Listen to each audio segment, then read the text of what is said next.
আসসালামু আলাইকুম ভাই। ওয়ালাইকুম আসসালাম। ভালো আছেন? এই তো ভাইয়া ভালো। আপনি কি অবস্থা? ভালো জি, আছেন? আলহামদুলিল্লাহ ভালো আছি। তো আপনি তো সেলুনের কাজ করেন। জি, আমি এখানে সেলুনের কাজ করি। আচ্ছা, এই সেলুনের কাজে বাংলাদেশ থেকে কিভাবে আসবো, ভিসা কোথায় পাইবো, একটু বিস্তারিতটা বলেন।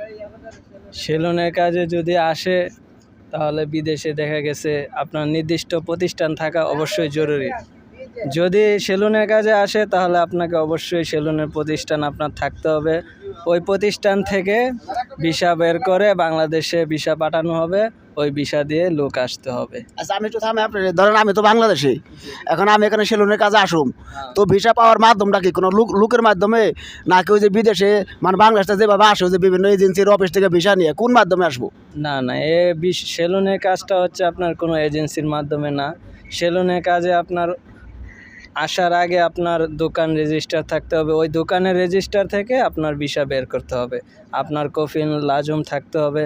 কফিলের দ্বারা আপনার ওই দোকান যে প্রতিষ্ঠান সেলুন, ওইখান থেকে আপনার পরিচিত লোক থাকতে হবে অবশ্যই। পরিচিত লোকের দ্বারা ওই লোক আপনার ভিসা প্রসেসিং করে বাংলাদেশে পাঠাবে। বাংলাদেশ এম্বাসি থেকে ওই ভিসা উঠিয়ে তারপরে আপনার প্রসেসিং করে আসতে হবে। আচ্ছা, তাহলে আপনি কি পরিচিত লোকের মাধ্যমে আসছেন? জি, আমার বাড়ির এক পরিচিত ভাইয়ের মাধ্যমে আমি এখানে আসছি। আপনার সেলুনের কাজে এজেন্সি যারা আছে ওগুলো হচ্ছে ফ্রি ভিসা, কিন্তু ফ্রি ভিসার মাধ্যমে সেলুনের কাজে বিদেশ আসা যায় না। আচ্ছা, তো এখন সেলুনের কাজের ডিউটি কত ঘন্টা করা লাগে? সেলুনের কাজের ডিউটি আপনার এটা হচ্ছে আপনার কাজের উপর ভিত্তি করে। দেখা যাচ্ছে কফিল যদি দোকান করে, আপনি যদি সেলার হিসেবে কাজ করেন, ওই কফিল আপনাকে যত ঘন্টা ডিউটি দেবে তত ঘন্টা ডিউটি করতে হবে।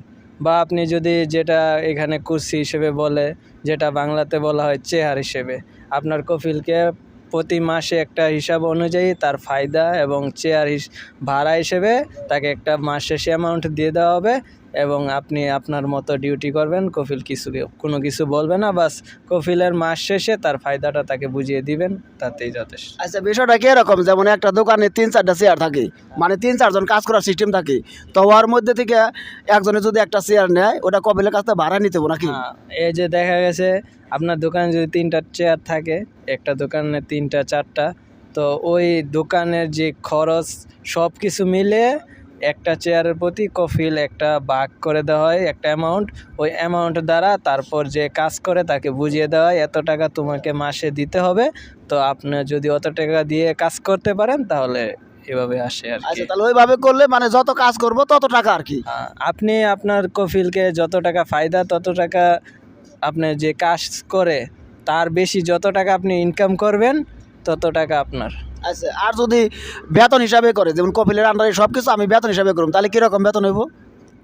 তাহলে আপনার দেখা যাচ্ছে কফিলের আন্ডারে যদি কাজ করেন, কফিল আপনাকে বলবে আমার দোকানে তুমি এত ঘন্টা ডিউটি করবে। ডিউটির পরে ওই ঘন্টা যদি আপনি দেখা গেছে সেলুনে কাজে সর্বনিম্ন 12 থেকে 14 ঘন্টা ডিউটি করতে হয় সেলুনের কাজে, এর কমে হয় না। তো আপনার স্যালারি বলতে দেখা গেছে যদি ভালো জায়গা হয়, সিটিতে হয় তাহলে স্যালারি বেশি হয়, একটু নিম্ন এলাকাতে হলে স্যালারি কম হয়, এরকম। মোটামুটি কীরকম হতো, মোটার একটা ধারণা?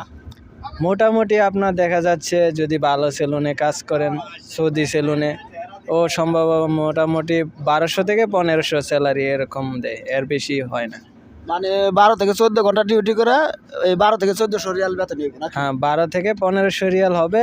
এর থেকে আপনার যেই ট্রিপস দেওয়া হবে সেটা আপনার। আচ্ছা আচ্ছা, তো ভাইয়ের অসংখ্য ধন্যবাদ। আশা করি যারা সেলুনের কাজে বিদেশে আসতে চান পুরোপুরি তথ্যটা ভাইয়ের কাছে পাইলেন। তো সবার জন্য অনেক অনেক শুভকামনা রইল, আর ভাইয়ের জন্য অনেক অনেক শুভকামনা রইল। সবাই ভাইয়ের জন্য দোয়া করবেন, বিদেশে বাইরে আসছে ভাই যাতে সুস্থ মতো সুন্দর মতো কাজ করতে পারে। ভালো থাকেন সবাই, আল্লাহ হাফিজ।